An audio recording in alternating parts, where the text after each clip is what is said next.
Hello class 11th, कैसे हैं आप सब। मैं बहुत बढ़िया हूँ, उम्मीद करता हूँ कि आप सब भी बहुत बढ़िया होंगे। ठीक है, तो चलिए बेटा, आज हम स्टार्ट करने जा रहे हैं आपका यूनिट नंबर 2, क्लास 11th का unit number 2 and chapter number 3 which is motion along a straight line. Unit number 2 है काइनेमेटिक्स। इसमें दो पार्ट्स हैं, काइनेमेटिक पार्ट 1 जो कि चैप्टर 3 है एंड काइनेमेटिक्स पार्ट 2 जो कि चैप्टर नंबर 4 है।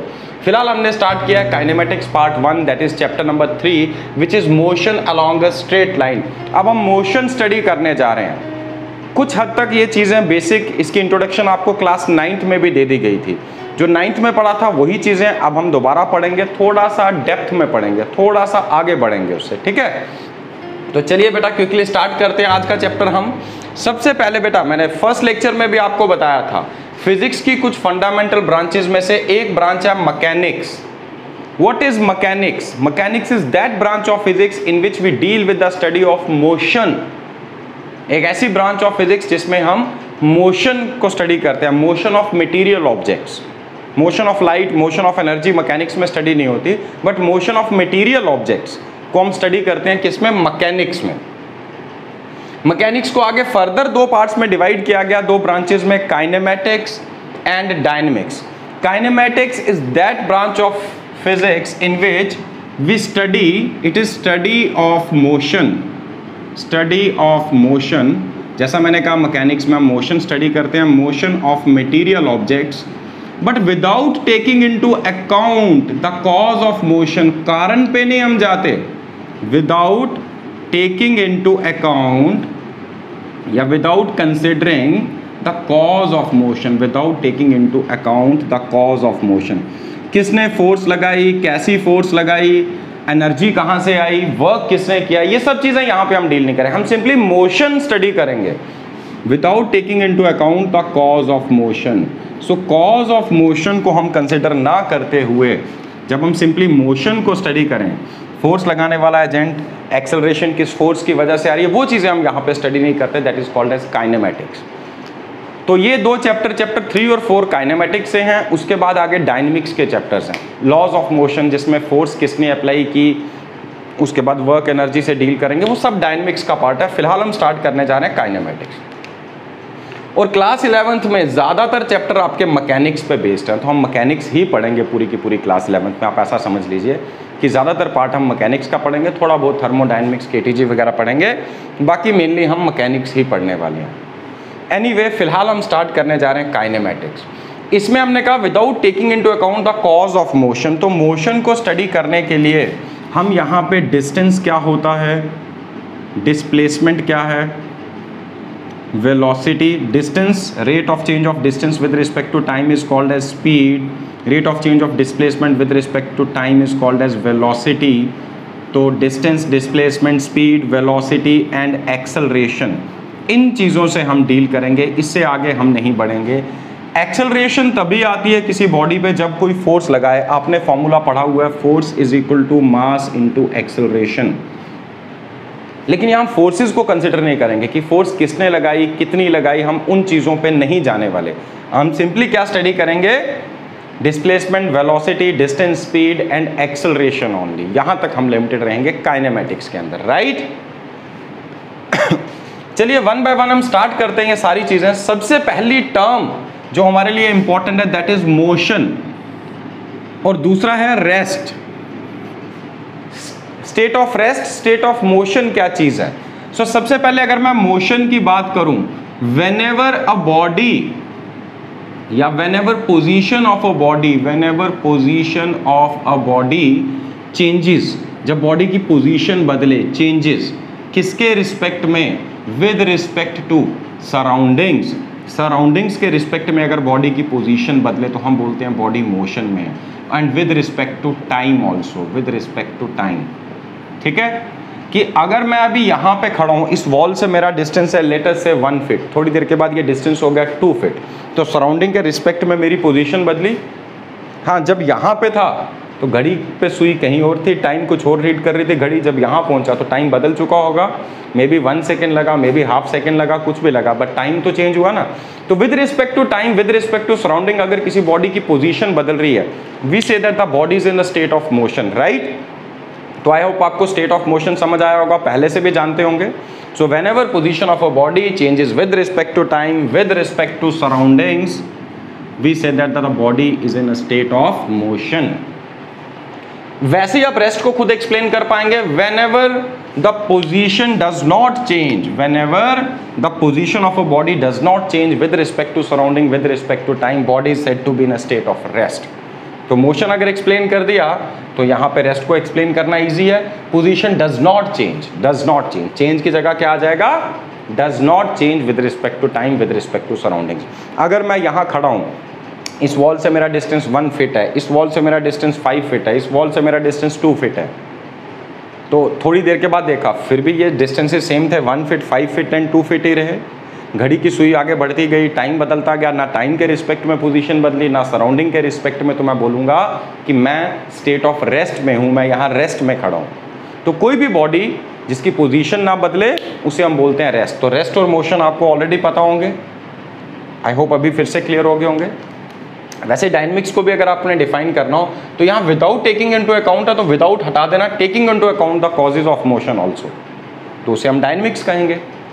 तो सिमिलरली यहाँ मोशन और रेस्ट को भी हमने डिफाइन किया। अब यहाँ पे ध्यान दीजिए बेटा थोड़ा सा, this motion and rest are relative, ये एक स्टेटमेंट बहुत इंपॉर्टेंट है, इसका मीनिंग आपको पता होना चाहिए कि मोशन और रेस्ट रिलेटिव है। रिलेटिव मतलब रिश्तेदारी है दोनों में। कौन सी रिश्तेदारी है भाई, यहां रिलेटिव का मीनिंग क्या है, जैसे मैंने अभी कहा विद रिस्पेक्ट टू सराउंडिंग्स, मैं बॉडी का मोशन स्टडी कर रहा हूं, इस बॉडी की पोजीशन बदल रही है विद रिस्पेक्ट टू सराउंडिंग्स, तो सराउंडिंग्स तो होनी चाहिए ना मेरे पास। सराउंडिंग कौन सी है, ये वॉल ली मैंने, वो दरवाजा लिया, ये वॉल ली, कुछ ना कुछ रेफरेंस के लिए लिया। जब तक मैं रेफरेंस के लिए कोई ऑब्जेक्ट रेस्ट में नहीं रखूंगा, एक ऐसा ऑब्जेक्ट जो खुद भी रेस्ट पे है, तो तब तक मुझे पता ही नहीं चलेगा कि ये बॉडी मोशन में है कि नहीं। दे आर रिलेटिव रिस्पेक्ट में, एक दूसरे के रिस्पेक्ट में बॉडीज मोशन में होती है।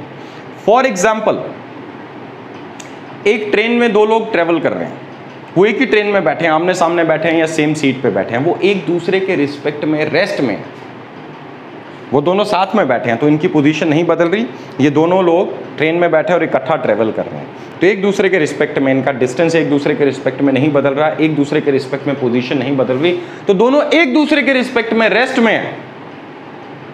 लेकिन अगर ग्राउंड पे खड़ा हुआ कोई आदमी देखेगा, इन दोनों को देखने में क्या लग रहा है कि दोनों रेस्ट में हैं।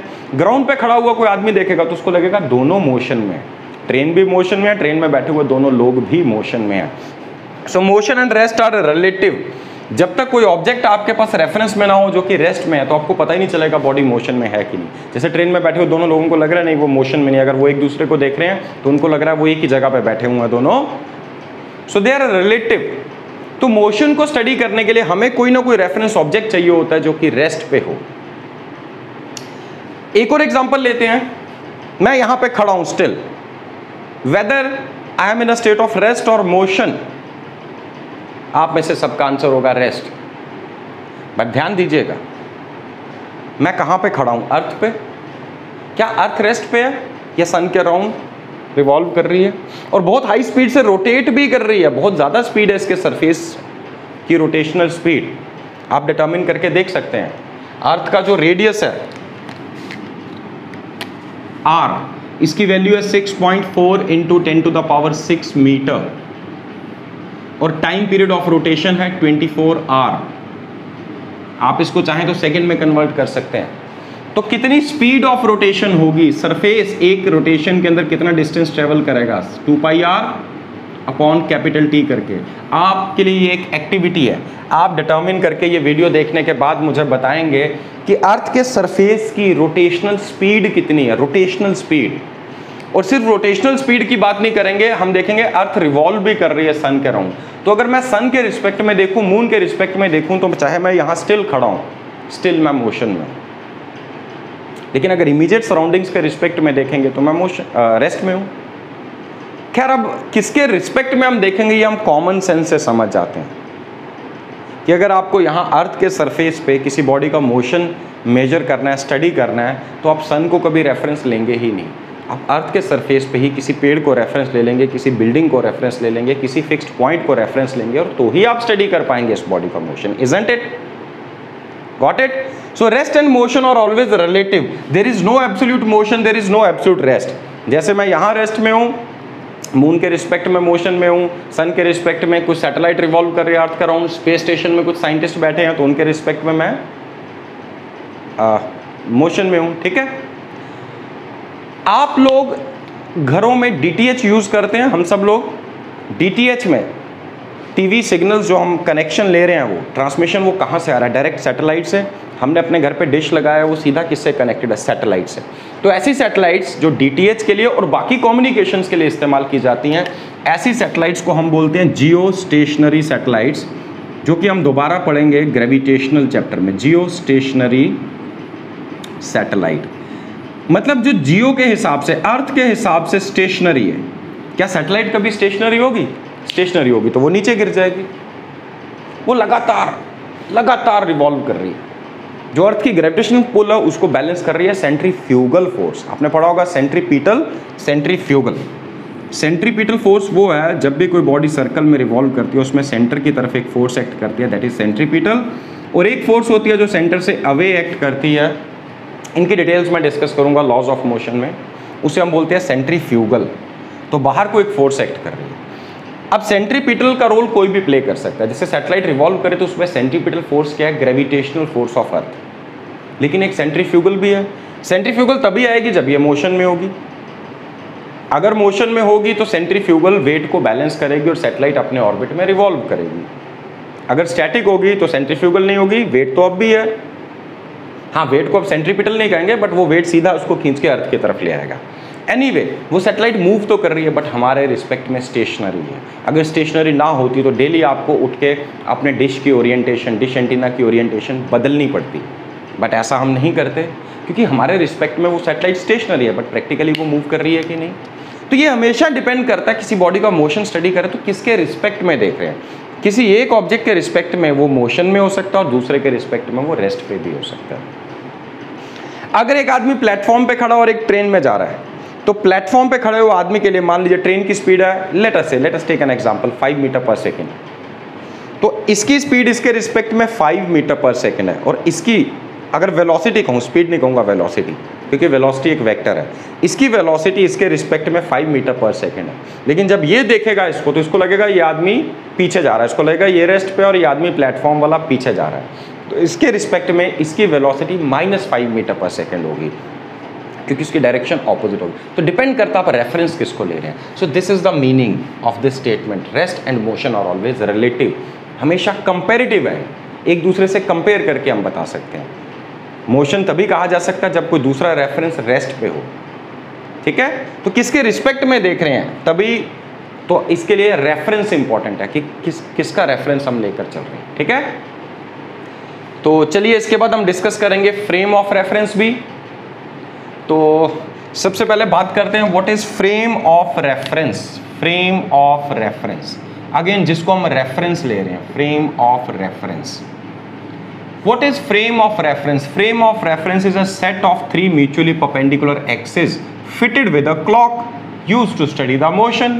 तो लिख लीजिए बेटा ध्यान से, frame of reference is a set of 3 mutually perpendicular axes, x, y and z axes, and fitted with a clock also. तो clock भी जरूरी है यहाँ पे। क्लॉक होगी तो ही हम टाइम को मेजर कर पाएंगे, वरना हम टाइम मेजर ही नहीं कर पाएंगे, हमें पता ही नहीं चलेगा कितने वक्त के अंदर बॉडी ने की डिस्प्लेसमेंट शो की। So frame of reference, again बोल रहा हूं, is a set of 3 mutually perpendicular axis fitted with a clock. It is a set of 3 mutually perpendicular axis fitted with a clock used to study the motion of material objects. मान लीजिए कोई object पहले इस location पे था, ए पे, इसके position coordinates अगर हमें पता होंगे x1 y1 z1, तो हमें पता चल गया इसकी पोजीशन। थोड़ी देर के बाद ये पोजीशन बी पे आया तो हमने देखा इसके कोऑर्डिनेट्स बदले x2 y2 z2, मतलब x एक्सिस पे इसकी पोजीशन होगी, इस प्लेन से yz से डिस्टेंस x2, xz से डिस्टेंस y2 और xy प्लेन से z एक्सिस पे इसका डिस्टेंस कितना है, z2। तो कोऑर्डिनेट्स पता होंगे तो ही हम चेंज इन पोजीशन डिटरमिन कर पाएंगे। तो उसके लिए फ्रेम ऑफ रेफरेंस की ज़रूरत है कि नहीं, तो मोशन स्टडी करने के लिए हमें फ्रेम ऑफ रेफरेंस लेना पड़ता है। तो इन तीनों एक्सिस का जो कॉमन पॉइंट है जिसे हम बोलते हैं origin, this is also called as reference point. Reference point, यहाँ पे एक्स वाई कोऑर्डिनेट्स तीनों क्या होंगे, 0 0 0। This point is called as origin. So this is frame of reference. I hope आपको फ्रेम ऑफ रेफरेंस समझ आया होगा। अब बेटा जब हम मोशन को क्लासीफाई करेंगे अलग अलग कैटेगरीज में, तो जैसे मैंने पहले कई बार आपको बताया क्लासिफिकेशन का हमेशा एक बेसिस होता है। तो मोशन को भी हम 3 कैटेगरीज में क्लासीफाई कर सकते हैं। 1D मोशन, 1D मतलब 1 dimensional, 2 dimensional motion and 3 dimensional motion. Motion 1D, 2D, 3D, 3 तरह का मोशन हो सकता है। Motion in a straight line कैसा होगा, 1 डायमेंशनल मोशन जब कोई बॉडी स्ट्रेट लाइन में ट्रेवल करे। फॉर एग्जाम्पल अगर आप एक बुलेट फायर करें, हाँ लार्ज डिस्टेंसेस के लिए, बहुत लंबा डिस्टेंस हो जाएगा तो बुलेट स्ट्रेट लाइन से थोड़ा डेविएट करेगी नीचे को, बट स्मॉल डिस्टेंसेस के लिए बुलेट का मोशन कैसा रहता है, straight line. So such a motion is said to be 1D motion, motion in 1 dimension, जो कि चैप्टर 3 में आपको यही पढ़ना है। चैप्टर 4 में हम पढ़ेंगे मोशन इन 2 डायमेंशन, जब 2 अलग अलग डायरेक्शंस में, 2 म्यूचुअली परपेंडिकुलर डायरेक्शंस में बॉडी मूव कर रही हो। फॉर एग्जाम्पल एक लिजर्ड अगर वॉल के ऊपर घूम रही है तो उसका मोशन 2D होगा।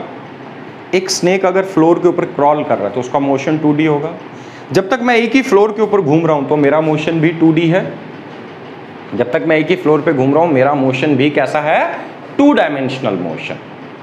हाँ अगर मैं स्टेयर्स चढ़ूंगा या उतरूंगा तो फिर ये 3D हो जाएगा। ठीक है, सो आई होप 2D मोशन भी समझ आ गया होगा आपको। एक प्लेन के अंदर कैरम आप खेलते हैं तो कैरम के कॉइन्स का जो मोशन है वो कैसा है, 2D, 2 डायमेंशन में। ठीक है, कोई चीज़ नहीं समझ आएगी तो बेटा पूछ लीजिएगा, मुझे व्हाट्सएप पे मैसेज कीजिएगा। 3D मोशन, जब बॉडी स्पेस के अंदर 3 डायमेंशन में ऑल पॉसिबल डायरेक्शंस में ट्रेवल करें।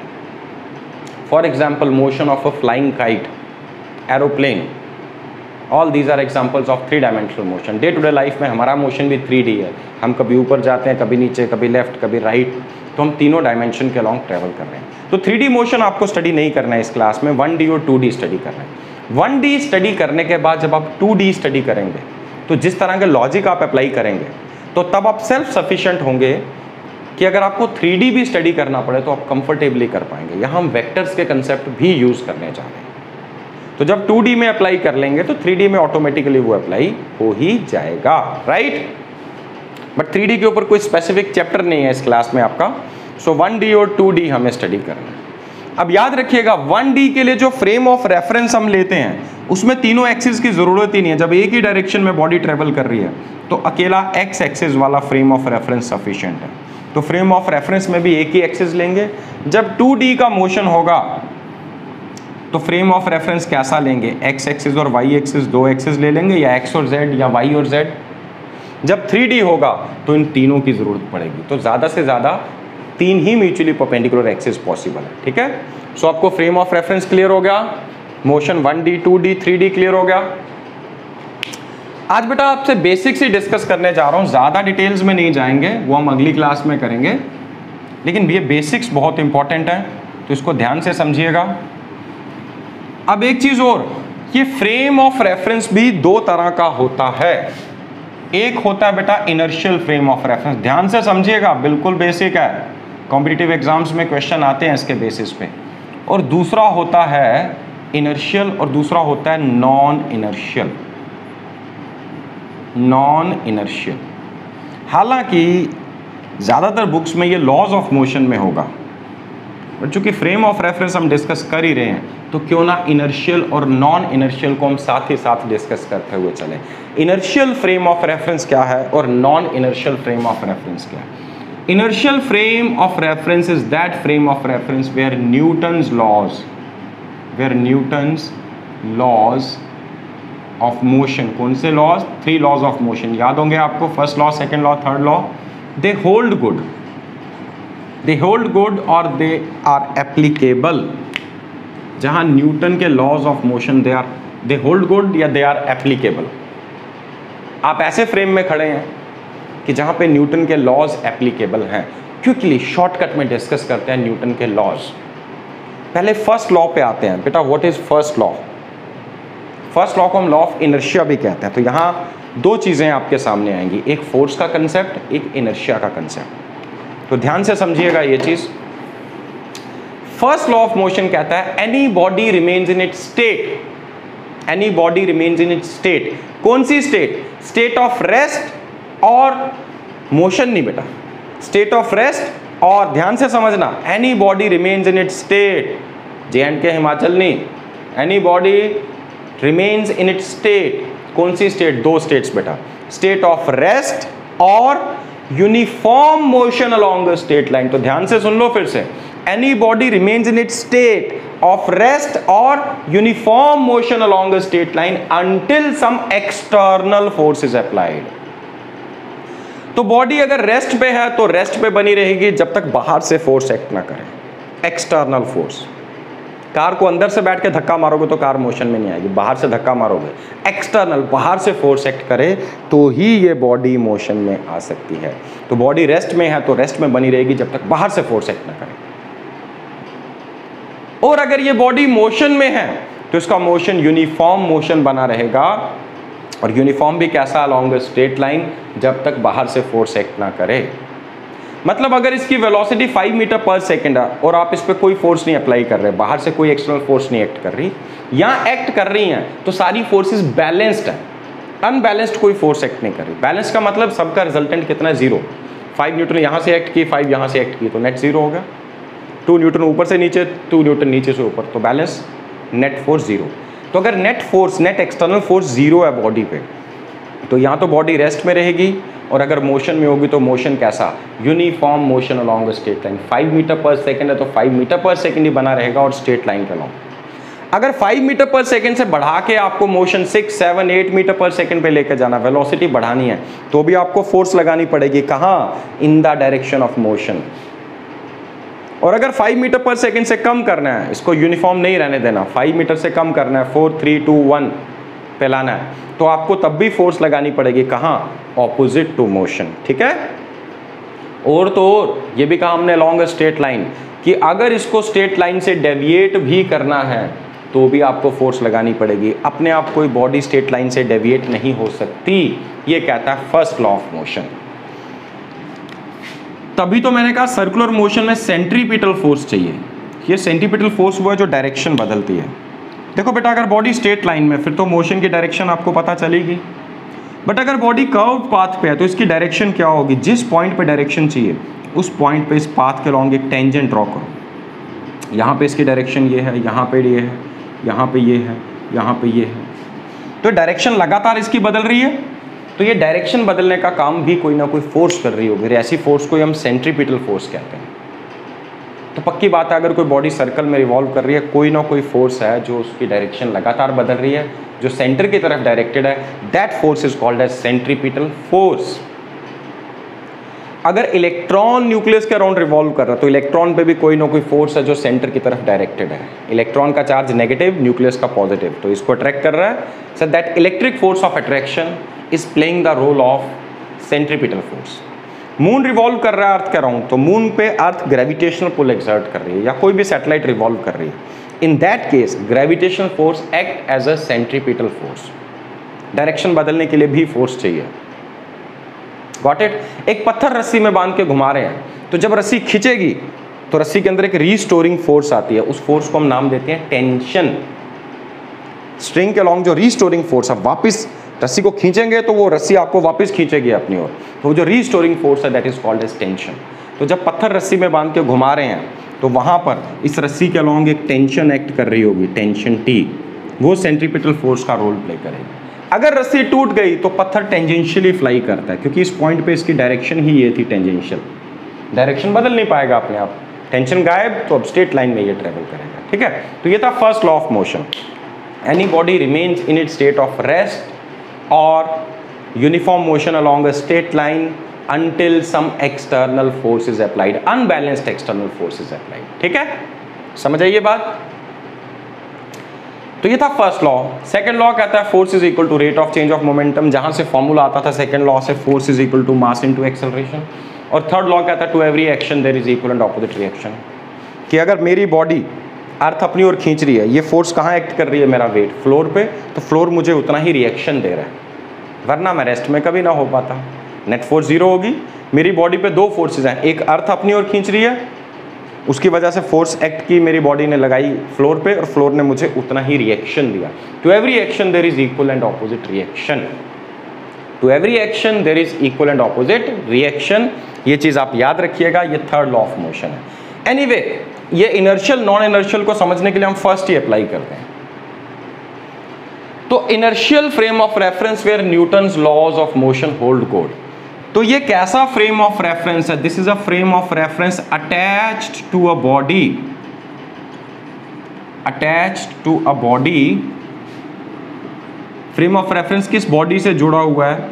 Body in rest, either in state of rest और वही दूसरी वाली स्टेट, और uniform motion along a straight line, uniform motion along a straight line. अगर बॉडी रेस्ट में है, इस रूम से जुड़ा हुआ फ्रेम ऑफ रेफरेंस, ग्राउंड पे किसी पोल से जुड़ा हुआ, किसी पेड़ से जुड़ा हुआ, किसी बिल्डिंग से जुड़ा हुआ फ्रेम ऑफ रेफरेंस क्या होगा? Inertial frame of reference. अगर एक्स वाई जेड एक्सिस या ओरिजिन आपने किसी पोल से जोड़ दिया, किसी बिल्डिंग से जोड़ दिया, तो ऐसा फ्रेम ऑफ रेफरेंस इनर्शियल होगा अगर बॉडी स्टेट ऑफ रेस्ट में है। और अगर आप किसी ट्रक, किसी मूविंग कॉर्ड से जुड़ा हुआ फ्रेम ऑफ रेफरेंस है जो एक स्ट्रेट रोड के ऊपर uniform motion along straight line में, कांस्टेंट स्पीड से ट्रेवल कर रहा है अगर वो एक स्ट्रेट लाइन में, तो उससे जुड़ा हुआ फ्रेम ऑफ रेफरेंस भी कैसा होगा? इनर्शियल। कैसे? देखो, अगर मैं रेस्ट पे खड़ा हूं, मैं यहां पे खड़ा हूं, ठीक है, कोई बॉडी रेस्ट पे है, ये फ्रेम ऑफ रेफरेंस है, तो यहां आपने एक ऑब्जेक्ट रखा, जब तक इसको कोई धक्का नहीं मारेगा, क्या ये रेस्ट से मोशन में आएगा? नहीं आएगा। तो न्यूटन के लॉज एप्लीकेबल है। अगर कोई बॉडी रेस्ट पे है, उससे जुड़ा हुआ फ्रेम ऑफ रेफरेंस, मान लीजिए मैं ऐसे कहता हूं, एक ट्रक है, आप ट्रक के पीछे खड़े हैं, ट्रक की बॉडी में ये ट्रक है, ठीक है, आप यहां पर खड़े हैं, आपका फ्रेम, आप ऑब्जर्वर हैं, यहां फ्रेम ऑफ रेफरेंस ट्रक से जुड़ा हुआ और ट्रक रेस्ट पे है, तो हमारा फ्रेम ऑफ रेफरेंस ट्रक से जुड़ा हुआ है, हमारा फ्रेम ऑफ रेफरेंस ट्रक से जुड़ा है। अब आप ये देखते हैं ट्रक रेस्ट में है, तो क्या किसी के पुश या पुल किए बिना ये ब्लॉक अपने आप मूव करेगा? नहीं करेगा ना। तो न्यूटन का लॉ एप्लीकेबल हुआ कि नहीं? राइट। अच्छा, अगर ये truck constant speed 20 kilometre per hour या 30 kilometre per hour constant speed से ट्रेवल कर रहा है और स्ट्रेट लाइन के अलॉन्ग, तो भी ये इनर्शियल फ्रेम ऑफ रेफरेंस होगा, uniform motion along a straight line में भी। क्योंकि ऐसी सिचुएशन में भी जब आप खड़े हैं, ट्रक में ब्लॉक रखा, तो ये अपनी जगह पे स्टैटिक रहेगा जब तक आप जाके इसको धक्का नहीं मारोगे, राइट। तो such a frame of reference is said to be inertial frame of reference. वैसे भी इनर्शिया हम किसको कहते हैं? Inertia is the tendency of a body to remain in its state. कौन सी state? Again state of rest और uniform motion along the straight line. दो तीन तरह के इनर्शिया होते हैं, inertia of rest, inertia of motion, inertia of direction. ठीक है, डिटेल में फिर डिस्कस करेंगे लॉज ऑफ मोशन में। चलिए एनीवे, तो अब हम आते हैं नॉन इनर्शियल में। तो फिर non inertial frame of reference कौन सा है? Non inertial frame of reference is that frame of reference where Newton's laws appear to be violated. बेटा याद रखिएगा, लॉज कभी वायलेट नहीं होते, बट वो वायलेट होते हुए अपीयर होते हैं। They appear to be violated, they are not actually violated. अगर सचमुच में वायलेट हो जाता तो हम उसको लॉ कभी ना कहते। जहां ऐसा लगता है कि देखने में न्यूटन के लॉज जो हैं वो वायलेट हो रहे हैं, such a frame is said to be non inertial frame of reference. देखने में लगता है कि वायलेट हो रहा है, सचमुच में लॉज वायलेट नहीं होते। कैसा वाला frame of reference? It is a frame of reference attached to a body in accelerated motion. Body का मोशन एक्सेलरेटेड हो। पॉजिटिव एक्सेलरेशन का मतलब वेलोसिटी बढ़ रही है, नेगेटिव एक्सेलरेशन का मतलब वेलोसिटी कम हो रही है, जिसको आप रिटार्डेशन भी कहते हैं। Acceleration, retardation. Positive acceleration is acceleration, negative acceleration is retardation. जब स्पीड कम हो रही है, वेलोसिटी कम हो रही है, दैट इज रिटार्डेशन। बट कुछ भी हो, अगर ये ट्रक एक्सेलरेटेड मोशन में हो तो इसका फ्रेम ऑफ रेफरेंस, इससे जुड़ा हुआ फ्रेम ऑफ रेफरेंस जो है दैट इज नॉन इनर्शियल। कैसे? मान लीजिए ये ट्रक वाला अचानक से एक्सेलरेट करता, और ये आपने कई बार देखा होगा अपनी कार्स में बैठे हुए, सडनली एक्सेलरेट करो, डैशबोर्ड पर रखा हुआ कोई मटेरियल, कोई ऑब्जेक्ट सामने आके गिरता है। अगर ये ट्रक सडनली एक्सेलरेट करता तो ये ब्लॉक थोड़ा सा पीछे स्लिप हो गया, होता है ऐसा। सडनली इसने झटके से ट्रक स्टार्ट किया तो ये ब्लॉक पीछे स्लिप हो गया। आप ट्रक में खड़े थे, आप हैरान हो गए, आपने देखा भाई इस ब्लॉक को किसी ने धक्का मारा नहीं, तो ये अपने आप पीछे कैसे चला गया। फर्स्ट लॉ तो कहता है जब तक बाहर से फोर्स एक्ट ना करे बॉडी अपनी पोजीशन पे रहेगी, रेस्ट में रहेगी। आप तो ट्रक के साथ एक्सेलरेट हुआ बट ब्लॉक पीछे स्लिप हुआ, तो इसका मतलब न्यूटन का लॉ वायलेट हो गया, ऐसा अपीयर हुआ। सचमुच में ये वायलेट नहीं हुआ। एक्चुअली क्या हुआ कि ये ट्रक सडनली आगे चला गया, ब्लॉक रेस्ट पे था, ब्लॉक की टेंडेंसी अब भी थी रेस्ट में रहने की, टेंडेंसी इनर्शिया, इसकी टेंडेंसी है स्टेट ऑफ रेस्ट में, तो रेस्ट में बना रहेगा। हर बॉडी की अपनी टेंडेंसी है, या वो स्टेट ऑफ रेस्ट को मेंटेन करना चाहती है या state of uniform motion along the straight line को वो मेंटेन करना चाहती है, ठीक है। तो ये रेस्ट पे था, इसकी टेंडेंसी थी रेस्ट में, ट्रक नीचे से आगे स्लिप हो गया, ब्लॉक पीछे नहीं आया, ब्लॉक अपनी जगह पे था, ट्रक नीचे से आगे चला गया। हाँ, थोड़ी देर बाद ब्लॉक उसके साथ चलना शुरू हो जाएगा क्योंकि यहाँ फोर्स ऑफ फ्रिक्शन होगी जो इसको बाइंड करके रखेगी ट्रक के साथ। बट अगर फ्रिक्शन ना होती तो ट्रक तो बिल्कुल, ब्लॉक तो स्लिप होकर पीछे नीचे गिर जाता है इससे। तो समझ आई, ब्लॉक की टेंडेंसी थी अपनी जगह पे रहने की, नीचे से ट्रक आगे चला गया, लेकिन फ्रेम ऑफ रेफरेंस चूंकि ट्रक से जुड़ा हुआ है, मान लो ये इसका एक्स एक्सिस है, एक्स एक्सिस पे पहले इसकी पोजीशन थी 5 मीटर, थोड़ी देर के बाद पीछे आ गया, ये 10 मीटर पे आ गया ब्लॉक, तो पोजीशन बदली फ्रेम ऑफ रेफरेंस के हिसाब से, क्योंकि फ्रेम ऑफ रेफरेंस भी तो आगे चला गया ट्रक के साथ, तो ये पीछे आया ब्लॉक। तो उस फ्रेम से देखने में लगा कि ये ब्लॉक मोशन में आ गया, इस पे किसी ने बाहर से फोर्स नहीं लगाई, स्टिल ये मोशन में आया, तो देखने में लगता है कि न्यूटन के लॉज वायलेट हुए हैं। Such a frame of reference, any frame of reference which is attached to a body in accelerated motion is a non inertial frame of reference, right. अब दूसरा केस लेते हैं, मान लो ट्रक हाईवे पे travel कर रहा है और ट्रक सडनली ब्रेक अप्लाई करते हैं। अगर ट्रक सडनली ब्रेक अप्लाई करेगा तो क्या होगा, आपने देखा होगा, ये आगे स्लिप होगा ये ब्लॉक। अब सडनली ब्रेक अप्लाई करने का मतलब नेगेटिव एक्सेलरेशन, बट है तो एक्सेलरेशन। तो अगर ट्रक एक्सेलरेट हुआ, नेगेटिव एक्सेलरेशन आई, तो भी आपको देखने में क्या अपीयर हुआ, ब्लॉक को किसी ने धक्का नहीं मारा बट फिर भी आगे स्लिप हो गया।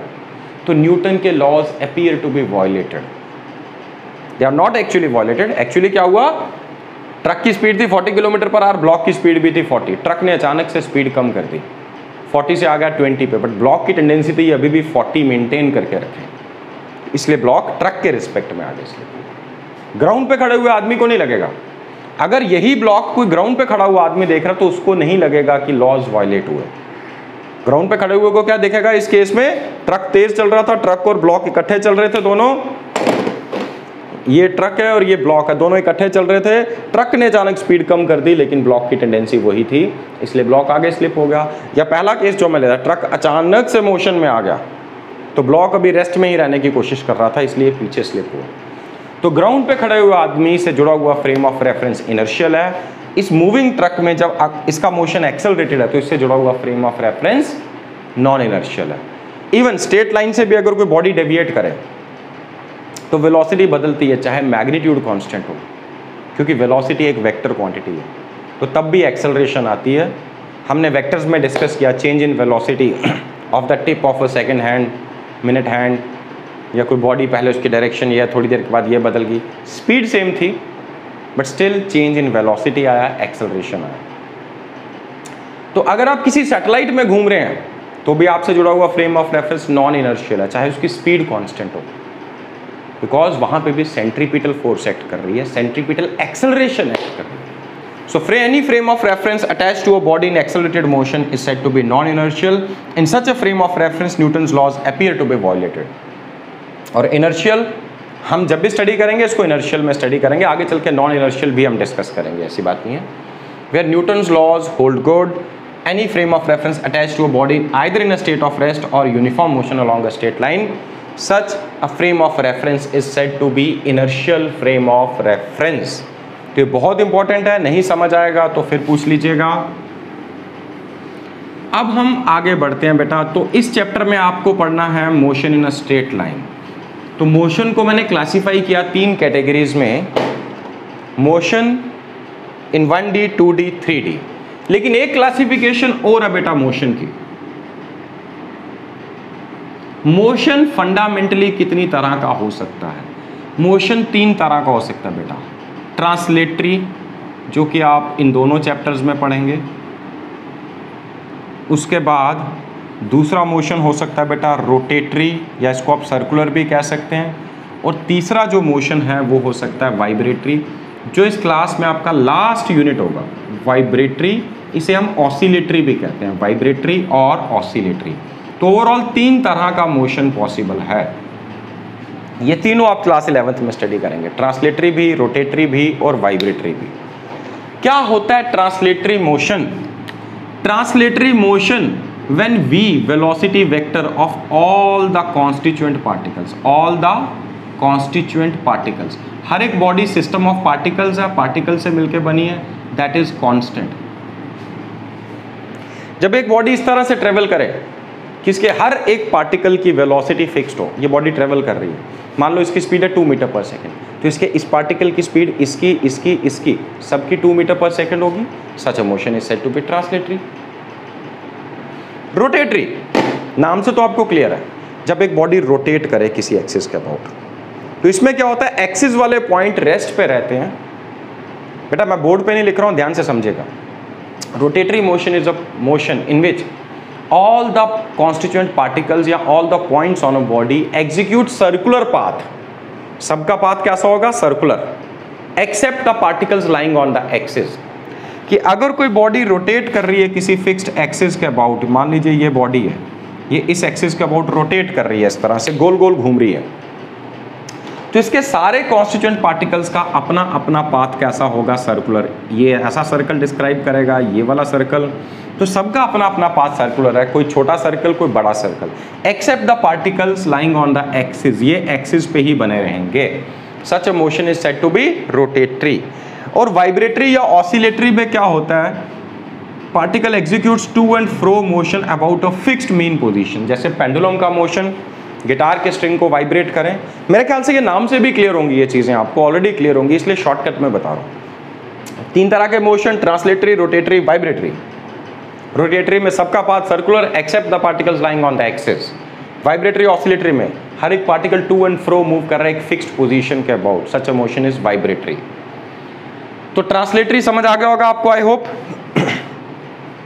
तो बेटा ट्रांसलेटरी मोशन को भी हम 2 कैटेगरीज में क्लासिफाई कर सकते हैं। एक होता है रेक्टिलिनियर। रेक्टिलिनियर होता है स्ट्रेट लाइन में, जो आपको अभी पढ़ना है इस चैप्टर में। तो अगर कोई बॉडी स्ट्रेट लाइन में ट्रेवल कर रही है वेलोसिटी v के साथ, तो इसके इस पार्टिकल की, इस पार्टिकल की, इस पार्टिकल की सबकी वेलोसिटी कांस्टेंट है, सबकी वेलोसिटी सेम होगी v। Such a motion is translatory. और ट्रांसलेटरी में कौन सा? रेक्टिलिनियर, स्ट्रेट लाइन में। इसमें दूसरी कैटेगरी है बेटा जिसको हम बोलते हैं कर्वीलिनियर। कर्वीलिनियर है तो लीनियर बट कर्व्ड पाथ के along, not a straight line path. मान लो इस तरह का पाथ है, एक मोमेंट ऑफ टाइम पे अगर ये बॉडी इधर ट्रेवल कर रही है तो सारे पार्टिकल इधर ट्रेवल कर रहे हैं सेम वेलोसिटी से। थोड़ी देर के बाद इन सबकी वेलोसिटी की डायरेक्शन बदल चुकी है, ये हो चुकी है, लेकिन सबकी सेम है। इस मोमेंट पे सबकी सेम है, इस मोमेंट पे सबकी सेम है। सच अ पाथ या such a motion is said to be curvilinear. So translatory motion can also be classified into 2 categories, linear, curvilinear या rectilinear, curvilinear.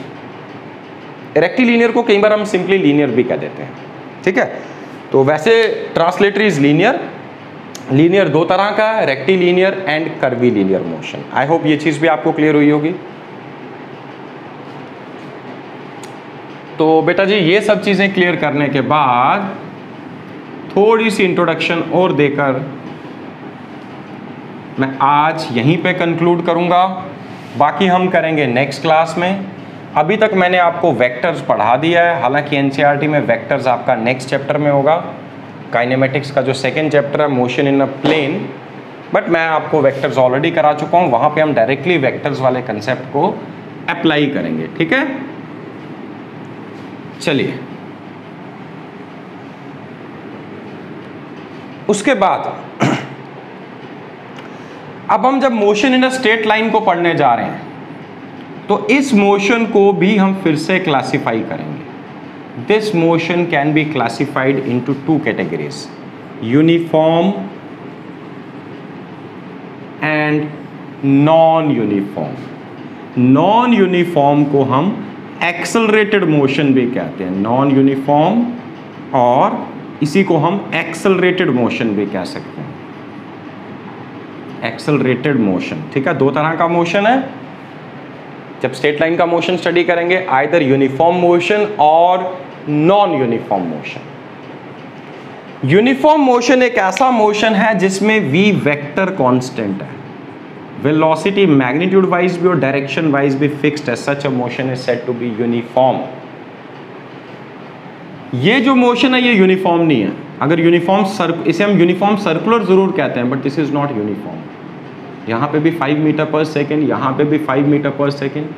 No doubt magnitude तो सेम है velocity का, but direction बदल रही है। यहाँ पे डायरेक्शन ये है टेंजेंशियल, यहाँ पे ये टेंजेंशियल, यहाँ पे ये। This is not uniform. Uniform में v का मैग्नीट्यूड नहीं, v वेक्टर कांस्टेंट, डायरेक्शन भी सेम और मैग्नीट्यूड भी सेम। बॉडी स्ट्रेट लाइन में ट्रेवल करे फिक्स्ड स्पीड से, such a motion is uniform motion. Uniform motion को हम ये भी कह सकते हैं, अभी आप लिख लीजिए, मैं बोर्ड पे नहीं लिख रहा हूं। When a body covers equal displacements in equal intervals of time, या position of a body changes by equal amount in equal interval of time। Time के बराबर इंटरवल बना लो, मे बी 1-1 सेकंड के, मे बी 2-2 सेकंड के, may be 5-5 second के।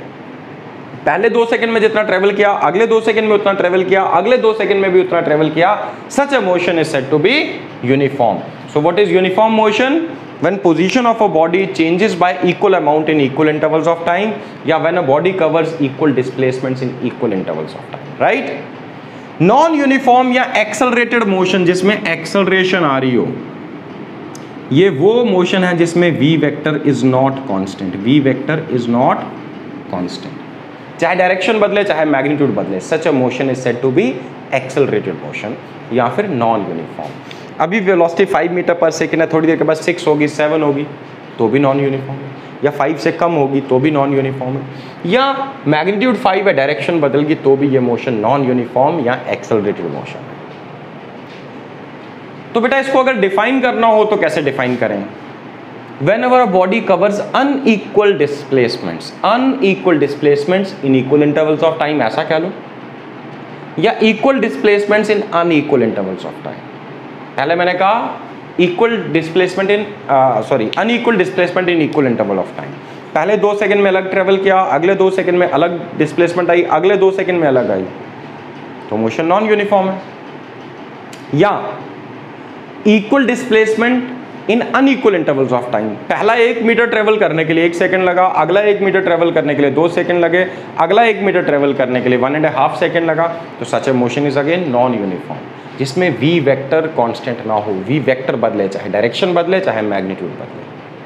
सो position changes by unequal amounts in equal intervals of time या equal amounts in unequal intervals of time. Equal displacement in unequal interval of time या unequal displacement in equal intervals of time हो तो हम बोलते हैं motion कैसा है, non uniform या एक्सेलरेटेड। जब नॉन यूनिफॉर्म मोशन है, इसमें वेलोसिटी बदल रही है, तो इसको भी हम 2 कैटेगरीज में क्लासिफाई कर सकते हैं। एक है यूनिफॉर्मली एक्सेलरेटेड, यूनिफॉर्मली एक्सेलरेटेड, और दूसरी कैटेगरी है non uniformly accelerated, uniformly accelerated and non uniformly accelerated motion. जब वेलोसिटी बदलेगी तो एक्सेलरेशन होगी। अगर एक्सेलरेशन कांस्टेंट है, rate of change of velocity constant है, यहां बोले एक्सेलरेशन कांस्टेंट है, या इसको आप डिफाइन कर सकते हैं, लिखना तो लिख सकते हैं, whenever velocity changes y equal amounts in equal intervals of time. Change in velocity, यहां चेंज इन पोजीशन इक्वल थी, यहां चेंज इन वेलोसिटी अगर इक्वल इंटरवल्स में इक्वल है, whenever velocity changes y equal amount in equal intervals of time, we say that the motion is uniformly accelerated, that is a vector is constant। non uniformly accelerated में a vector is not constant, acceleration बदल रही है। अभी 2 metre पर second square है, थोड़ी देर के बाद 3 मीटर पर सेकेंड स्क्वायर, थोड़ी देर के बाद 4, थोड़ी देर के बाद 1 मीटर पर second square. such a motion is said to be non uniformly accelerated motion, right? I hope ये चीज़ समझ आई होगी। तो ये थी फंडामेंटल कैटेगरीज ऑफ मोशंस, ठीक है। तो इसी के ऊपर हम डिटेल्स और आगे डिस्कस करेंगे, लेकिन ये बेसिक आपके दिमाग में होने चाहिए, वो हम डिस्कस करेंगे अगली क्लास में। शॉर्टकट में डिस्टेंस क्या होता है? Distance is actual path length, actual path length, ये पहले भी बता चुका हूँ वेक्टर्स में भी। And this distance is a scalar quantity, इसमें कोई डायरेक्शन नहीं होती। Actual path length that is called as distance. मान लीजिए एक बॉडी यहां से ट्रेवल करती हुई गई, ये इधर से ऐसे ट्रेवल करती हुई ऐसे आ गई, तो ये जो इसका एक्चुअल पाथ है that is basically distance, actual path length. अगर पॉइंट ए से पॉइंट बी तक गई तो शॉर्टेस्ट पाथ लेंथ क्या होगी ए और बी के बीच में? ये जो शॉर्टेस्ट पाथ लेंथ है this is called as displacement. What is it called? This is called as displacement and this is a vector quantity. Displacement is shortest path या shortest path length, या आप shortest distance भी कह सकते हैं इसको। shortest distance between initial path कहिए या distance कहिए between initial and final point, जैसे A से लेके B तक। and this is a vector quantity, displacement is a vector quantity, क्योंकि throughout the path direction fixed है। Rate of change of distance with respect to time is called as speed. तो वैसे ही आप speed और velocity को भी कर सकते हैं। Speed is rate of change of distance, velocity is rate of change of displacement.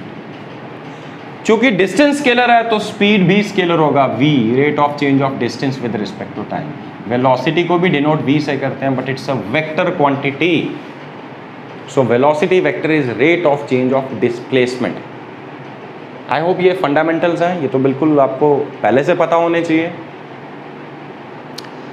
हाँ, अगर कोई आपसे ये पूछे किस सिचुएशन में डिस्टेंस और डिस्प्लेसमेंट इक्वल होंगे, वेलोसिटी और स्पीड बॉडी के इक्वल होंगे, तो वो एक ही सिचुएशन में हो सकते हैं जब बॉडी स्ट्रेट लाइन के अलॉन्ग ट्रेवल करे without changing its direction, without changing direction. मान लो बॉडी स्ट्रेट लाइन में ट्रेवल करते हुए यहाँ से लेके यहाँ तक आ गई, अब एक्चुअल पाथ लेंथ भी वही है और शॉर्टेस्ट भी वही है, तो इस सिचुएशन में डिस्टेंस और डिस्प्लेसमेंट दोनों इक्वल होंगे, स्पीड और वेलोसिटी दोनों इक्वल होंगे। जो वेलोसिटी का मैग्नीट्यूड है, डायरेक्शन को हटा दें, वेलोसिटी का मैग्नीट्यूड है वही स्पीड होगा। तो magnitude of velocity is equal to speed and magnitude of distance is equal to magnitude of displacement is equal to distance. कब? जब बॉडी स्ट्रेट लाइन में ट्रेवल करो, डायरेक्शन भी ना बदले, कि ऐसा ना हो इसी स्ट्रेट लाइन में चलते हुए यहाँ से वापस आ गए, ए से बी पे गए, बी से सी पे आ गए, तो टोटल डिस्प्लेसमेंट होगी A C, but total distance कितना है? A B plus B C, क्योंकि टोटल डिस्टेंस में टोटल पाथ जाने का भी और आने का भी इंक्लूड होगा। ठीक है, तो इस केस में टोटल डिस्टेंस अगर मुझे डिटरमिन करना है that is A B plus B C, क्योंकि पहले ए से बी पे गए, बाद में बी से सी पे आ गए। लेकिन अगर मुझे टोटल डिस्प्लेसमेंट डिटरमिन करनी हो that is just A C, आप ऐसा भी कह सकते हैं it is A B minus B C, क्योंकि डिस्टेंस जो है वो स्केलर है, उसमें डायरेक्शन बदलने के साथ नेगेटिव साइन नहीं आएगा, लेकिन डिस्प्लेसमेंट वेक्टर है, जब डायरेक्शन बदली बी टू सी गए तो आप उसको नेगेटिव लेंगे, तो ए बी में से बी सी माइनस करो, this is the total displacement. So this is the difference between distance and displacement. एक छोटा सा बेसिक और बेटा, पॉइंट ऑब्जेक्ट किसको कहते हैं? पॉइंट ऑब्जेक्ट, इस पे बेस्ड एनसीईआरटी में क्वेश्चंस भी होंगे। What is a point object? Point object is any object. देखो पॉइंट क्या होता है, पहले तो पॉइंट मैथमेटिक्स में, ज्योमेट्री में आप पढ़ते हैं point, line, plane and 3 dimension में स्पेस लगा लो, जैसे ये क्यूबिकल वॉल्यूम ले लो कोई भी, this is called as space. Point is 0 dimensional, इसकी कोई डायमेंशन नहीं है। लाइन की 1 डायमेंशन है, इसकी 2 डायमेंशंस ऑफ लेंथ है प्लेन में, जैसे एरिया में L² डायमेंशनल फार्मूला आता है, और स्पेस में 3 डायमेंशंस ऑफ लेंथ है। तो पॉइंट इज 0 डायमेंशनल, जिसकी कोई डायमेंशन नहीं, कोई लेंथ, ब्रेड्थ, हाइट कुछ भी नहीं है। तो यहां पर जब हम पॉइंट ऑब्जेक्ट की बात कर रहे हैं तो कैसा ऑब्जेक्ट होगा पॉइंट ऑब्जेक्ट? जरूरी नहीं कि वो पॉइंट साइज का हो, पॉइंट ऑब्जेक्ट पॉइंट साइज का नहीं है, ये भी पॉइंट ऑब्जेक्ट हो सकता है, मैं भी पॉइंट ऑब्जेक्ट हो सकता हूँ, मेरी कार भी पॉइंट ऑब्जेक्ट हो सकती है, ट्रेन भी पॉइंट ऑब्जेक्ट हो सकती है, एरोप्लेन भी पॉइंट ऑब्जेक्ट हो सकता है, पूरी की पूरी अर्थ भी पॉइंट ऑब्जेक्ट मानी जा सकती है, मून को भी आप पॉइंट ऑब्जेक्ट मान सकते हैं। सो पॉइंट ऑब्जेक्ट क्या होता है, तो ध्यान से सुनिएगा। एनी ऑब्जेक्ट whose size या dimensions are negligible as compared to the distances traveled by it. Displacement नहीं, distance. Any object whose size or dimensions are negligible as compared to the distances traveled by it. एक train गई जम्मू से कन्याकुमारी, जम्मू से गुजरात गई, जितना distance उसने travel किया उसके मुकाबले में तो ट्रेन का साइज बहुत ही नेग्लिजिबल है, तो आप ट्रेन को भी पॉइंट ऑब्जेक्ट मान सकते हैं। समझ आई बात? जितना डिस्टेंस उसने ट्रेवल किया उस डिस्टेंस के कंपैरिजन में उसका अपना साइज छोटा है। खुद वो पॉइंट नहीं है, ट्रेन कितनी बड़ी है, एरोप्लेन कितना बड़ा है, शिप कितना बड़ा है, शिप यहां से गया ऑस्ट्रेलिया, तो जितना डिस्टेंस उसने ट्रेवल किया उसके मुकाबले में उसका साइज नेग्लिजिबल है। शिप भी पॉइंट ऑब्जेक्ट हो सकता है, मैं भी पॉइंट ऑब्जेक्ट हो सकता हूं, बट अगर मैं इसी रूम में घूमता रहूं तो फिर मैं पॉइंट ऑब्जेक्ट नहीं हूं, क्योंकि जितना डिस्टेंस मैं यहां ट्रेवल कर रहा हूं उसके मुकाबले में मेरा साइज नेग्लिजिबल नहीं है। एक ये डायरी अगर यहाँ से नीचे गिरती है तो जितना डिस्टेंस ये ट्रेवल करेगी उसके मुकाबले में इसका साइज नेग्लिजिबल नहीं है, अब मैं इसको पॉइंट ऑब्जेक्ट नहीं ले सकता। अगर इसी डायरी को किसी हेलीकॉप्टर से ड्रॉप कर दूं तब ये पॉइंट ऑब्जेक्ट है। सो कोई भी ऑब्जेक्ट पॉइंट ऑब्जेक्ट कब माना जा सकता है, जब उसका अपना साइज बहुत छोटा हो as compare to the distances travelled by it, right? So this is again a fundamental concept, you must remember all this things and I hope आप रख सकते हैं। तो बेटा आज की क्लास में मैंने फंडामेंटल्स डिस्कस किया आपसे काइनेमेटिक्स के, इसको अच्छे से याद रखिएगा, रिपीट कर लीजिएगा। अगर कोई चीज़ नहीं समझ आई, फिर भी नहीं समझ आती रिपीट करने पे, तो आप मुझे दोबारा पूछिए, व्हाट्सएप ग्रुप में मैसेज कर दो, मेरे पर्सनल व्हाट्सएप नंबर पे मैसेज करो। बिकॉज बेसिक स्ट्रांग होंगे तो बिल्डिंग कितनी भी ऊंची खड़ी की जा सकती है। नींव अगर मजबूत होगी, नींव मजबूत नहीं होगी, ऊपर दीवारें कितनी भी मजबूत करो वो बिल्डिंग कोलैप्स करेगी। तो बेसिक्स हमेशा स्ट्रांग होने चाहिए। बेसिक स्ट्रांग होंगे तो आपके लिए कॉम्पिटिटिव एग्जाम भी ईजी हैं, बोर्ड एग्जाम भी ईजी हैं, सब कुछ ईजी है। बेसिक्स अगर स्ट्रांग होंगे, शॉर्टकट आपका माइंड खुद डेवलप करेगा अगर बेसिक स्ट्रांग होंगे, ठीक है? तो आज की क्लास में मैंने शॉर्टकट में आपको सारी चीज़ें बता दी हैं, सारे फंडामेंटल्स डिस्कस किए हैं काइनेमेटिक्स के। तो आज हम इतना ही करेंगे, बाकी हम आगे बढ़ेंगे मैथमेटिकल पार्ट पे, फॉर्मूले पे, ग्राफ, सारी चीज़ें हम डिस्कस करेंगे नेक्स्ट क्लासेस में, आने वाली क्लासेस में। सो बहुत इंटरेस्टिंग होने वाला है ये, ऑलरेडी आपने क्लास 9th में पढ़ा है। So stay excited, take charge of your life, take charge and do wonders. Wish you all the best, God bless you all.